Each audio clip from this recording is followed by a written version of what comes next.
దమ్మిడి, చిల్లికాణి, అర్ధన, అణ, 2 అణాలు. ఇది మద్రాస్ ప్రెసిడెన్సీ కాలం నాటి 1 cash coin అంటారు. దీన్నే టోలీ అని కూడా అంటారు. 978 టోలీలు అయితే ₹1 సమానం. అంటే సుమారుగా 1000వ భాగం అన్నమాట. అంత చిన్న కాయిన్ ఇది. తర్వాతది చిల్లు గవ్వ. 768 చిల్లి గవ్వలు అయితే ₹1 సమానం. దమ్మిడికి పనిచేయవన్న మాట ఉంది కదా, ఆ దమ్మిడి ఇదే. 192 దమ్మిడీలు అయితే ₹1 సమానం. దీనిపైన రాజుబొమ్మ, వెనక సంవత్సరం కూడా ఉంటుంది. రాగి నాణ్యం ఇది. కాణి అంటుంటారు కదా, ఇదే కాణి అండి, చిల్లు కాణి.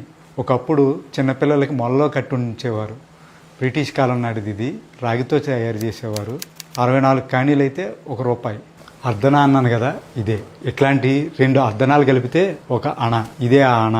ఇది మనం 16 అణాలు అమ్మాయి, 16 అణాలు తెలుగువాడు అంటుంటాం కదా, ఆ వాడు దీనికే వాడతారు. తర్వాతది 2 అణాలు.